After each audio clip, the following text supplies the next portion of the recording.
लेकिन आपसे कहना चाहता हूँ, इनमें से कितने लोग हैं जिनको वुजू करना आता है, जिनको गुस्ल करना आता है। बड़ी माजरत के साथ 3-3, 4-4 बच्चों के बाप होने के बाद भी आज तक उनको गुस्ल करने का तरीका ना आया। मैं आपसे पूछता हूँ, जो पूरी जिंदगी गुस्ल न सीखा वो कैसा मुसलमान? जिसने पूरी जिंदगी वुजू न सीखा वो कैसा मुसलमान? जिसको कलेमा भी पढ़ना ना आता हो वो कैसा मुसलमान? मेरे अजीज, मेरे भाइयों, हमारे सरों पर मौत की तलवार लटक रही है और एक दिन वो आएगा, जल्द आएगा और अल्लाह अकबर, उसमें कोई रुकावट नहीं बन सकता। वो मौत की लटकती हुई तलवार हमारे जिस्म से हमारी रूह के रिश्ते को खत्म कर देगी। रूह से जिस्म का रिश्ता टूट जाएगा और जब रूह से जिस्म का रिश्ता टूट जाएगा तो ये दुनिया में हमेशा नहीं रहेंगे। इस दुनिया से कूच करना होगा, इस दुनिया से रुखसत लेनी होगी। अल्लाह अकबर, वहां क्या देखा जाएगा? कफन में फैक्ट्रियां नहीं ले जाओगे, कफन में दौलत नहीं ले जाओगे, कफन में माल नहीं ले जाओगे, कफन में हसब नसब नहीं ले जाओगे, खून के रिश्ते तो यहीं टूट जाएंगे। कफन में क्या जाएगा? अल्लाह अकबर, कुरान कहता है ला तंस नसीबका मिनद दुनिया, अपने नसीब का दुनिया से मत भूल, दुनिया से अपने नसीब का मत भूल। तू दुनिया से कुछ नहीं ले जाएगा, या तो तू कफन में अपना अच्छा अमल ले जाएगा या अपना बुरा अमल ले जाएगा। अल्लाह अकबर, इल्म हासिल नहीं करते इसलिए माँ बाप की हक की अदायगी नहीं करते, इल्म हासिल नहीं करते इसलिए बीवी का हुकूक के हुकूक नहीं जानते, इल्म हासिल नहीं करते इसलिए शराब में, जुए में और अलग अलग जराइम के अंदर मुब्तला है। आइए आपको बताऊं, अल्लाह अकबर, बहुत सारे गुनाहों के अंदर आज जो गुनाह शबाब पर है बहुत तेजी के साथ आगे बढ़ रहे हैं और जो हमारी कौम के 16-16, 17-17 साल के लड़के जिन गुनाहों के अंदर मुब्तला है वो 3 हैं और ये 3 गुनाह बहुत कसरत से आम हो रहे हैं। नंबर 1 नाजायज ताल्लुकात अफेयर के हवाले से, नंबर 2 जुआ और नंबर 3 शराब। ये तो इल्म की कमी है, लेकिन याद रखना इल्म की कमी कोई उज्र नहीं है। मैंने आपको बता दिया। अल्लाह अकबर, आज शायद ही कोई लड़का ऐसा होगा या इल्ला माशाअल्लाह कोई बेटी ऐसी होगी, आप बुरा नहीं माने, सबकी बात नहीं करता, मैं चंद की बात करता हूँ, लेकिन हालात ये हैं जहाँ तक में अल्लाह पाक जरूरत है, खुदा करे मेरे दिल का दर्द वहां तक पहुंचे। कौम की बेटियां अल्लाह अल्लाह अजनबी लड़कों से बात करें, नौजवान लड़के अजनबी लड़कियों से बात करें और फिर उसको गर्ल फ्रेंड का नाम कोई दे दे, कोई उसको जो है वो अल्लाह अकबर बॉयफ्रेंड का नाम दे दे। इस्लाम में इसका कोई तसव्वुर नहीं है। मेरे अजीज भाइयों, दीन सीखो तो दीन आपको बताएगा। चचा जाद भाई से, सगे चचा के बेटे से भी बालिग लड़की को पर्दा करना वैसे ही फर्ज है जैसे अजनबी मर्दों से पर्दा करना फर्ज है। जो मजहब चचा जाद भाई से पर्दा करने का हुक्म देता हो, जो मजहब मामूजात भाई से पर्दा करने का हुक्म देता हो, जो मजहब फूफीजात भाई से पर्दा करने का हुक्म देता हो, आखिर उस मजहब के मानने वाले कॉलेज के अंदर कैसे फ्रेंड बनाने लगे, स्कूलों के अंदर कैसे फ्रेंड बनाने लगे और फेसबुक पे बैठकर कैसे फ्रेंड बनाने लगे।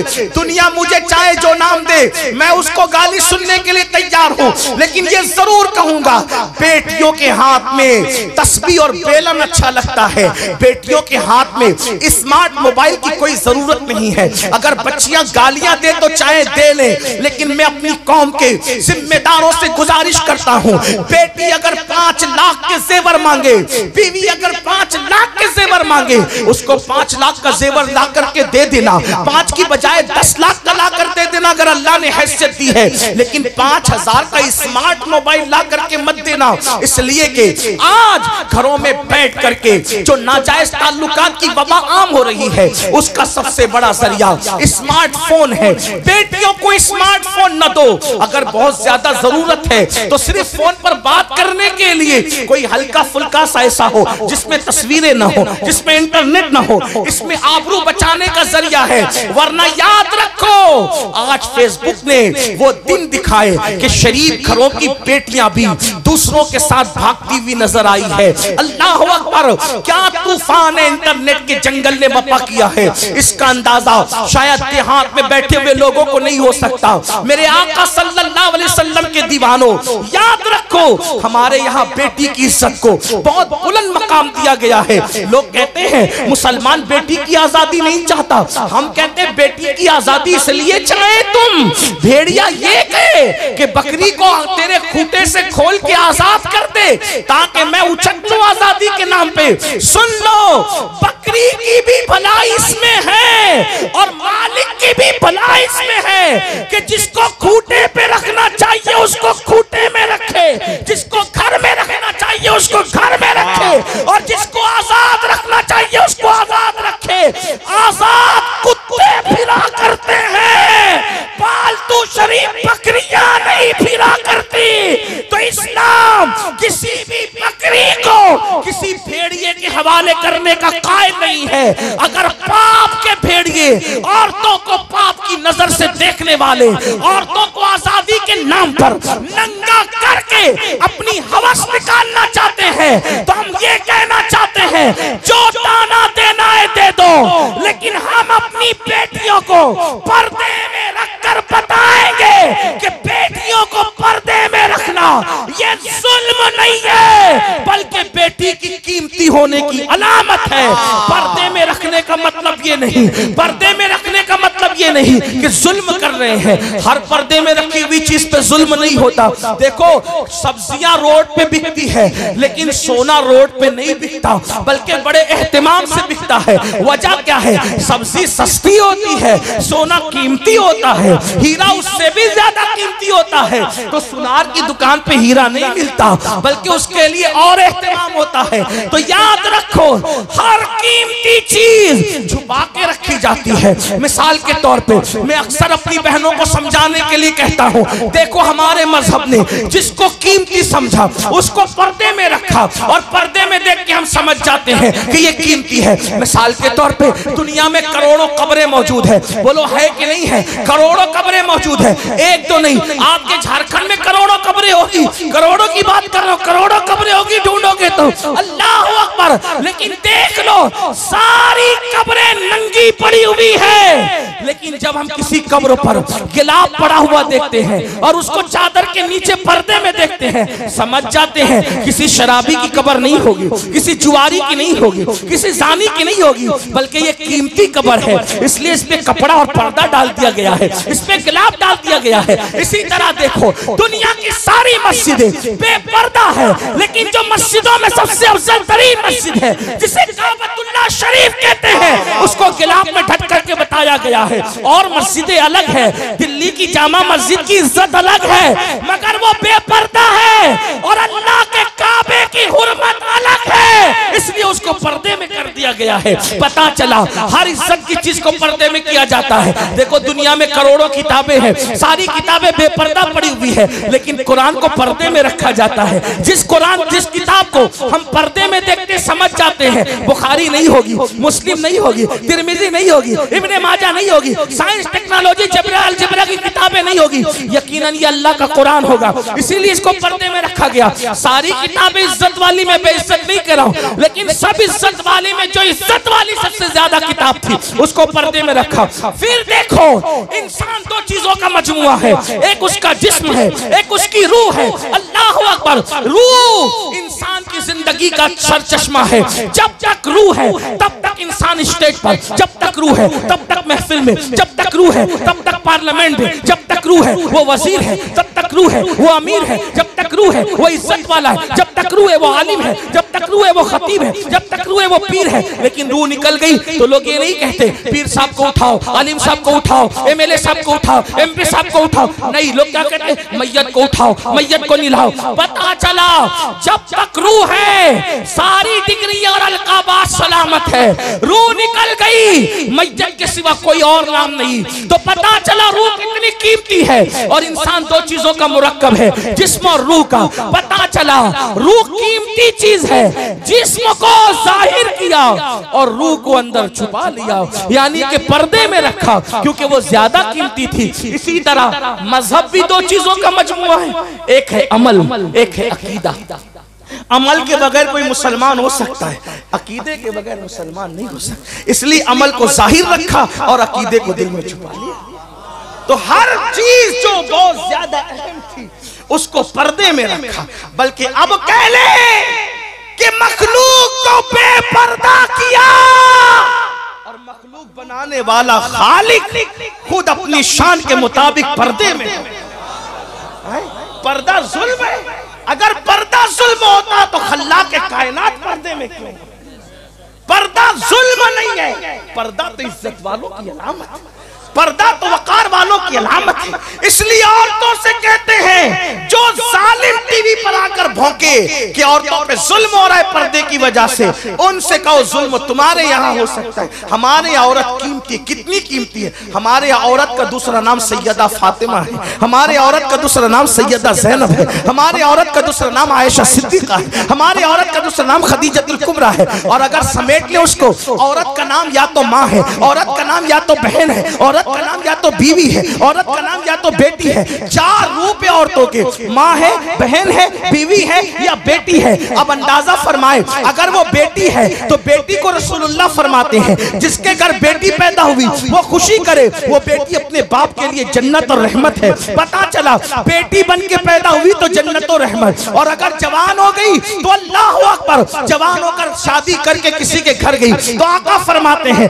नेक बीवी शौहर के लिए जन्नत। और उसके बाद फरमाया जब कोई माँ बन जाए औरत तो फरमाया अल जन्नतो तहता अक़दामिल उम्महातिकुम, कि तुम्हारी जन्नत तुम्हारी माओ के कदमों के नीचे है। औरत बेटी है तो जन्नत, बीवी है तो जन्नत, माँ है तो जन्नत। तो हमारे यहाँ जन्नत का तस्वुर ये है, और जन्नत हमारे यहाँ बेपर्दा नहीं है। कहने जिंदाबाद जिंदाबाद। जो जन्नत हो वो बेपर्दा नहीं है, बल्कि जन्नत पर्दे में है, और इतनी पर्दे में है कि कुरान कहता है इंदा सिदरतुल मुंतहा। वो कहाँ है? वो सिदरतुल मुंतहा पर है जिसे जन्नत कहते हैं, यानी जन्नत को 7 आसमानों के पर्दे में रखा, जन्नत को 7 आसमानों के पर्दे में रहे। और हमारे यहाँ औरत जन्नत से कम नहीं है, किसी के यहाँ और कुछ भी हो सकता है। लोगों ने जुओं में हारा इसलिए उनको अहमियत हो या ना हो, लोगों ने गुम कर दिया उन्हें अहमियत हो या ना हो, लोगों ने उनका सौदा किया अहमियत हो या ना हो, हमारे यहाँ तो बड़ी अहमियत है। इसलिए तो पहली बात ये अर्ज कर रहा था कि आज नाजायज ताल्लुकात के हवाले से बहुत ज्यादा मामला बढ़ रहे। नंबर 2 जुआ, जुए के मामला, खास तौर पे आज इंटरनेट पर जो जुआ आम हो रहा है,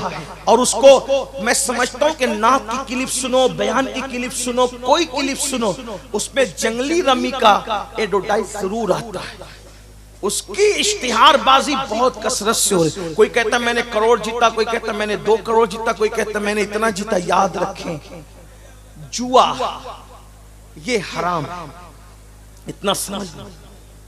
और ये जुआ ऐसे ही है जैसे चूहा, समझे? जुआ ऐसे ही है जैसे चूहा। मतलब क्या?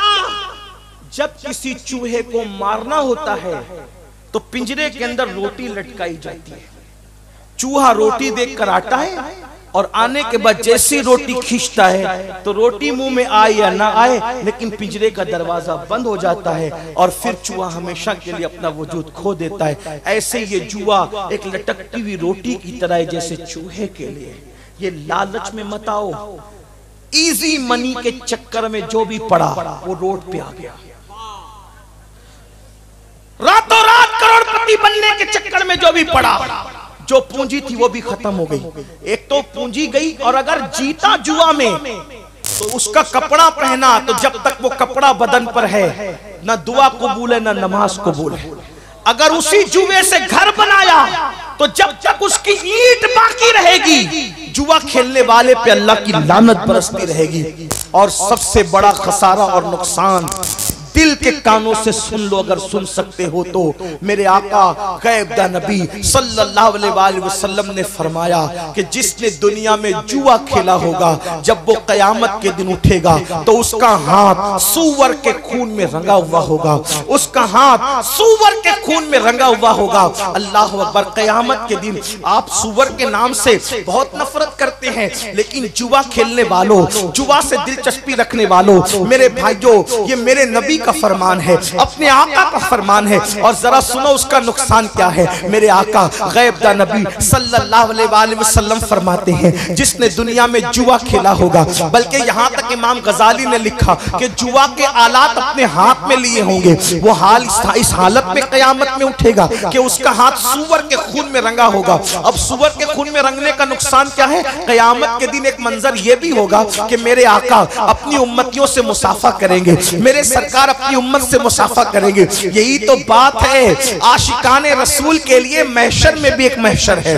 कयामत में भी एक कयामत है। अल्लाह अल्लाह, जब यहाँ हम जलसों में आते हैं तो उलमा से मुसाफा करने के शौकीन होते हैं, और करना भी चाहिए। हो सके तो जिंदगी में या तो किसी नेक के पीछे नमाज पढ़ लो या किसी नेक से मुसाफा कर लो।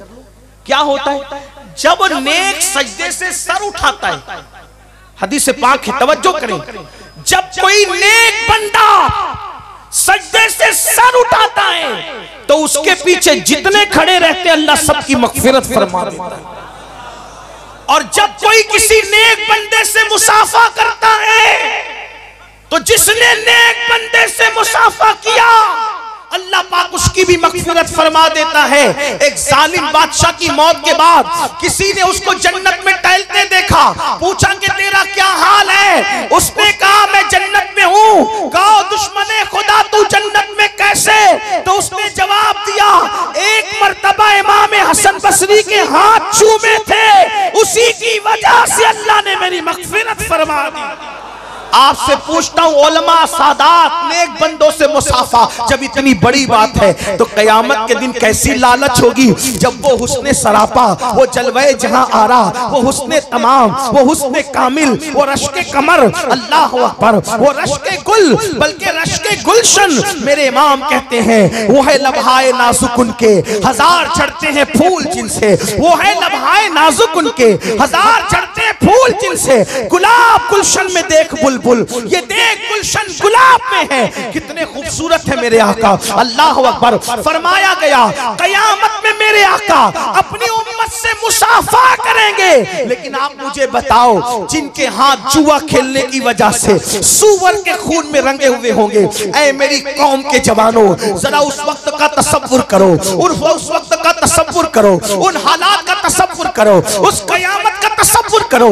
आका का जलवा सामने है और तुमने जुआ खेला है और हाथ सूअर के खून में है, तो क्या मेरे आका से मुसाफा कर सकोगे? उस वक्त का पछताना कैसा पछताना होगा, उस वक्त की हसरत कैसी हसरत होगी, उस वक्त की तकलीफ कैसी तकलीफ होगी। मगर याद रखो उस वक्त के पछताने से कोई काम नहीं आएगा, कुछ हाथ नहीं आएगा। अगर पछताना है तो अभी, तौबा करना है तो अभी, पलटना है तो अभी, अल्लाह अकबर, रुजू करना है तो अभी। और तीसरा और आखिरी गुनाह तो बहुत है, लेकिन अब आखिरी गुनाह पढ़कर अपनी गुफ्तगू मुकम्मल करना चाहता हूँ, लेकिन सबको ध्यान से सुनना होगा। वो गुनाह कौन सा है? वो गुनाह नशे का गुनाह है। आज अल्लाह अकबर फिल्मों की वजह से, सीरियलों की वजह से, आवारा दोस्तों की वजह से नशा बढ़ता जा रहा है, इतना बढ़ रहा है। कोई नशे से, कोई शराब से नशा कर रहा है, कोई एमडी से नशा कर रहा है, कोई इंजेक्शन से नशा कर रहा है, कोई हीरोइन से नशा कर रहा है, कोई चरस और भंग से नशा कर रहा है, कोई गोलियों से नशा कर रहा है, कोई दवाओं से नशा कर रहा है।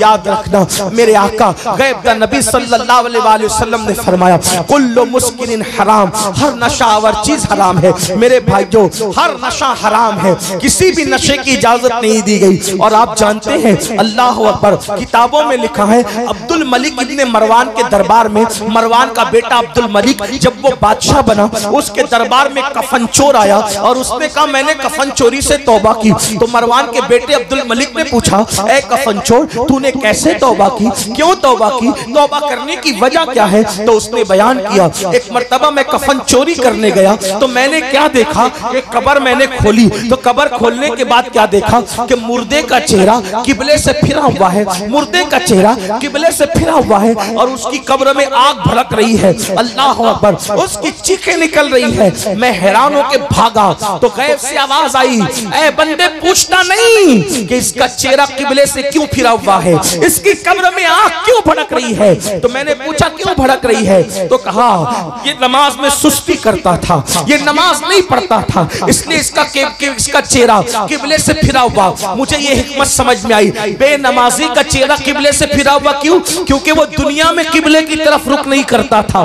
तो जीते जी जिसने नमाज की हालत में किबले की तरफ रुख नहीं किया, अल्लाह अकबर, अल्लाह ने मरने के बाद उसका मुंह किबले से फेर दिया। अल्लाह अकबर, ये भी बड़ा दर्दनाक अलमिया है। हालांकि मेरा उन्वान आज नमाज नहीं, मुझे जो उन्वानात दिए गए मैं उसके एंड पर पहुंच रहा हूं, लेकिन इतना जरूर कहूंगा, आज बड़े अफसोस की बात, फेसबुक, व्हाट्सएप, यूट्यूब के लिए, दोस्तों के लिए, सबके लिए वक्त है। अगर वक्त नहीं है तो मेरे अल्लाह के लिए वक्त नहीं है। ऐ मेरे आका सल्लल्लाहु अलैहि वसल्लम के दीवानों, याद रखो, किस मुंह से कहते हो कि नबी के नाम पे जान दे देंगे, किस मुंह से कहते हो नबी के नाम पे सब कुर्बान कर देंगे। जो कौम अपने नबी के नाम पर 10 मिनट का वक्त कुर्बान न कर सके, मेरे भाइयों, नमाज के लिए 10 मिनट से ज्यादा का टाइम नहीं लगता। सुन लो, अल्लाह के रसूल गैब का नबी सल्लल्लाहु अलैहि वसल्लम फरमाते हैं, ऐ मेरे सहाबा, आका ने अपने असहाब से कहा, ऐ मेरे सहाबा, दुआ करो, अल्लाह किसी को बदबख्त न करे, अल्लाह किसी को महरूम न करे। इस हदीस को दिल के कानों से सुन लो, मेरी बात में तवज्जो करें, गौर फरमाएं। अल्लाह अकबर, आका क्या फरमाते हैं, ऐ मेरे सहाबा, ये दुआ करो, अल्लाह किसी को बदबख्त और महरूम न करे। सहाबा किराम ने अर्ज़ की, आका बदबख्त कौन है, महरूम कौन है? तो आका फरमाते हैं, जो नमाज छोड़ देता है वो बदबख्त भी है और वो महरूम भी है। और मेरे आका ने यहाँ तक फरमाया, जिसने जानबूझकर नमाज छोड़ दी वो मेरे जिम्मे से बाहर हो गया, वो मेरे जिम्मे से खारिज हो गया। क़यामत के दिन उसके साथ मेरा कोई वादा नहीं है। अल्लाह अकबर, क्या समझ रहे हो? आका करीम सल्लल्लाहु अलैहि वसल्लम ने यहाँ तक इरशाद फरमाया, जिसने नमाज छोड़ दी अल्लाह उसके किसी अमल को कबूल नहीं करेगा। अल्लाह अकबर, ऐ मस्जिदों को वीरान